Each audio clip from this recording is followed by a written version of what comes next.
Hello, I'm Richard Ridge for Broadway World. As the Candor and Ebb song goes, the name on everybody's lips is gonna be Pamela Anderson. The international star is stepping into the role of Roxie Hart in the hit musical Chicago, beginning on April 12th for a limited 8-week engagement at the Ambassador Theater.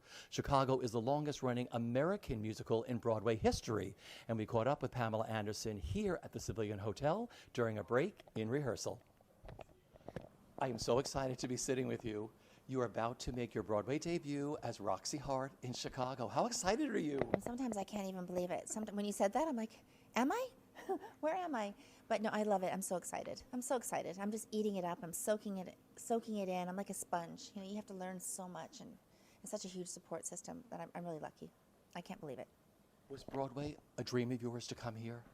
Well, 10 years ago, we talked about me playing Roxie in Chicago. Rob Marshall came up to me on the beach, said, would you like to be on Broadway? And I was like, are you sure you're talking to me? Maybe you're talking to someone behind me. Like, what? And he's like, yes, you should be on Broadway. I've been watching you. So at that time, my kids were younger. I didn't have my full focus. Coming to New York sounded very scary, and it still sounds scary, but I'm here. And it just was the right time. And I think I like to kind of do things that are really a challenge, and this is obviously a massive challenge. But when Barry called, I said, yeah, you think it is the right time. The kids are grown. They're my biggest support system. They're my cheerleaders, and even Brandon's here with me. So let's talk about living in the world of Chicago. I know you're in rehearsal. Like, what's it like so far, living in the world of Bob Fosse and Anne Reinking and Candor and Ebb? Well, I watched that TV show, the Verdun Fosse TV show, and I was actually at the point where they were talking about Chicago, and that's when Barry called. I was like, this is really crazy. This is really meant to be. And then the whole thing has felt like that. But yeah, lots of rehearsals, starting in studios. First of all, I was in LA for 2 weeks working with Greg Butler and Eric Vitro for voice, and Ivana Chubbuck acting a couple hours a day. 3 hours of dance, 2 hours of acting, an hour of voice every day for 2 weeks. Then I came here working with David Bushman and just a whole group of people in New York, all new people to me. And the same thing, 3 or 4 hours of dance, staging, scene work, singing. But I just feel so blessed. I have to shake my head every once in a while and go, these people who are so incredible are teaching me and really working with me and supporting me. And just when you walk on the stage and you're dancing together with him, sometimes I just have to stop and go, is this really happening? This is really happening. This is really happening. Yeah. This is really happening. So I'm just giving it all I can. I said, I loved, you don't know what you're capable of until you get the opportunity to do something like this. So I don't know, I didn't know if I could sing or if I could dance or could do anything. So this is, and to hear people tell me you're so musical or you have, you can dance, because, we all have those people in our lives that tell us at one point or another, you can't sing, you can't dance, you can't do this. We're going to show them. Of course you're going to show them. And so this is from Baywatch to Broadway, has a nice ring to it, right? Oh, it does have a nice ring to it. Yeah, so there. I think the lesson is, and here is, it's never too late. Yeah. It's never too late, and I think that just being able to see what you're made of. I want to see what I'm made of. Yeah. So this is a big thing for me too. I'm doing this for me, because I've my whole life and my career and being a mother and everything, you're doing things for other people all the time. And so I think that's why now that it came up, because now it really has my 100% focus. Yeah. Okay, the first time you started to learn Bob Fosse and Anne Reinking, like, what went through your mind? You're like, oh my God, I'm doing this? Well, nowadays, tears. The cane, the hat, it's just starting to sing, and it's emotional. It's really emotional. And I love the choreography. I love that it's restrained. It's draws you in. It's not these flashy big moves. The moves are very small, contained, but from your head to your toe, from your tips of your fingers to your toes, you're working. Yeah.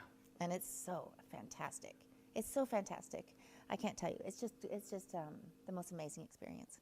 And singing Candor and Ebb, this is one of the most iconic scores. I'm singing.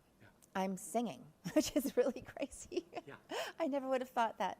But my voice has become so much stronger even in a few weeks.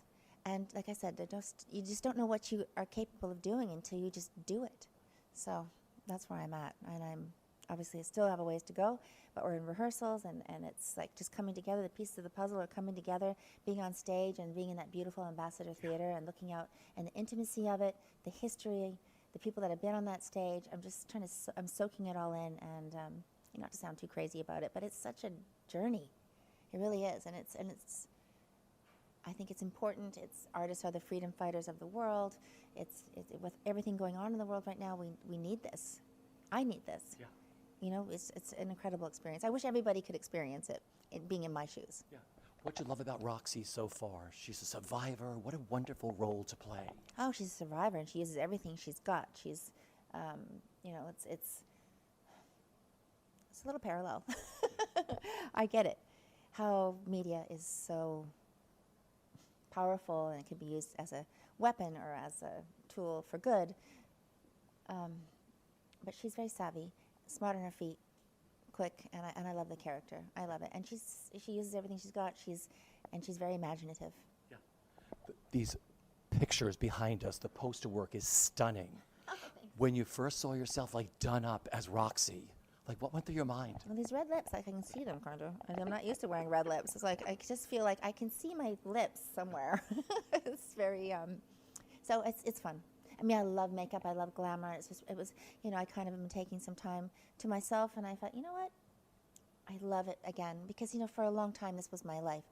Makeup and hair and working and movies and TV shows and just trying to fit it all in and, all that kind of stuff. And this has been, now I'm kind of taking a break and coming back. I'm enjoying every bit of it, every minute of it, getting ready, transforming, getting the rehearsals. And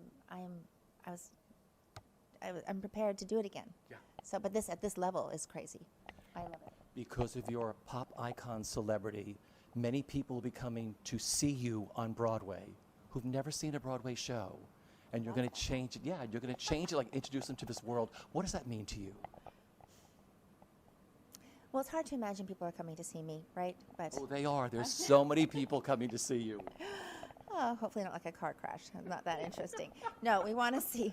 Well, this is the great thing about having no expectations is that you can only surprise people.